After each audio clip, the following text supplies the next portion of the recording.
It's true. And although this publication is officially a newspaper, the fact that robots have taken over is not news. We've come to expect it. I like to read the papers. Always have.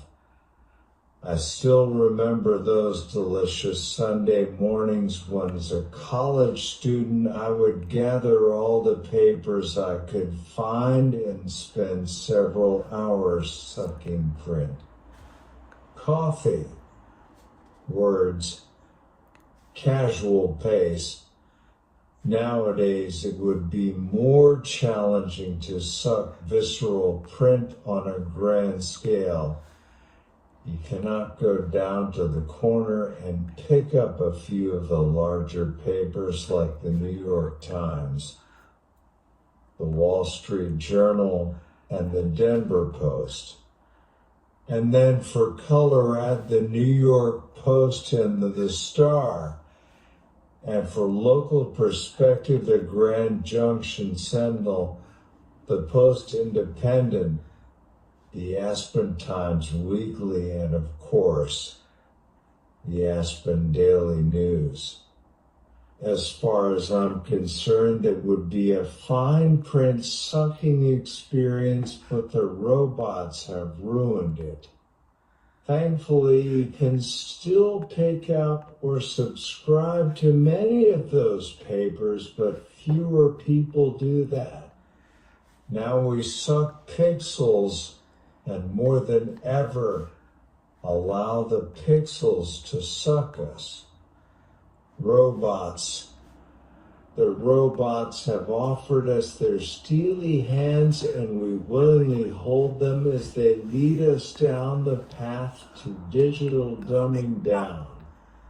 Down, down, down we go. I participate. The allure of instant satisfaction pulls me too.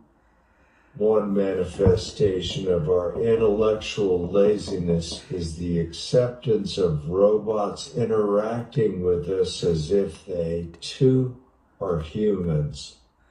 I just called a doctor's office to ask about an invoice. Of course, I was met with a friendly robot asking me questions before finally announcing, "I will transfer you now." Who the hell is I?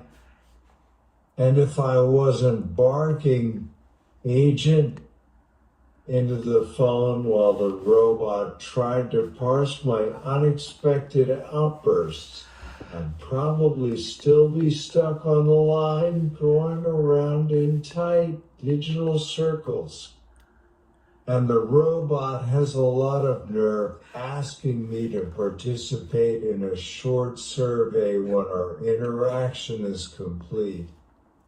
I love it when robots inform callers that their call may be monitored or recorded for quality control purposes. Please record it and send the recording to an empathetic human. Never happens. The robots often follow up the calls with online and text robotic survey questions in case you did not take the digital survey after your experience over the phone. I can't rate my experience with the doctor's office until I know if the treatment worked. Stop asking. This and all media outlets like it have been online for a long time. For me as a writer, the robots creep in from the very start, trying to edit and influence my words and thoughts on the fly, changing context, spelling, grammar, and more before I even have a chance to finish the clever turn of phrase. Back off. Stop underlining my stuff. Even after writing everything down and double checking, the bots start underlining stuff in my email message when I send my words to the editors for final review. Admittedly, this step occasionally finds mistakes that the original robot from my word processing program was okay with. On Sunday, I looked up the Aspen Daily News as I always do and headed for Low Simple's column titled Black Wednesday, Blue Thursday. Like all other writers that I read regularly, I have a voice in my head that I assign to Low. It's not a woman's voice, and it most certainly is not a stiff, soulless robot. My thoughts turned upwards and inwards. I sought solace in the fact that my wife and I are politically aligned. Hate sex, thankfully, was not an item on our menu. If those words came out of a robot, I might get confused or even aroused. Robotic hate sex? Never tried that. Let's go in for a closer look. You see, the online edition of this paper and many others offers an option to have a robot read you the article. You don't even need to read to read. Just close your eyes as the refined robot reads you the words, sometimes even putting in pauses and raising the timbre for certain words and questions. Sophisticated? Yes. Devoid of humanness? Yeah.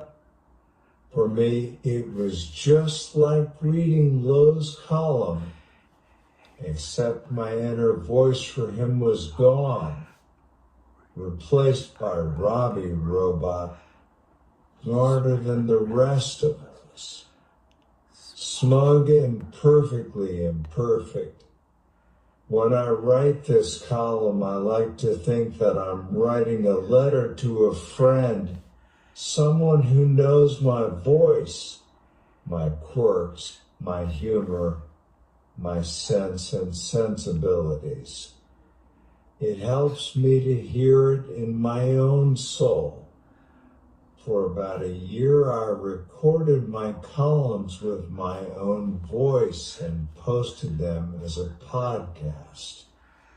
This step took a lot of extra effort, and there was just not enough of an audience to justify the work. Still, I get the opportunity to read my column aloud to close friends and family, and it really helps deliver the nuance. Reading aloud, especially to kids at bedtime, should never be delegated to a bot. You can click the listen button on any article in this paper and the same robotic male voice will deliver the words. And just in case that's what you are doing now, listen to this shamalama ding dong, bing bong, bing bong, bing bong, bing, bing. Bing bong bong shamalama ding dong. You're welcome.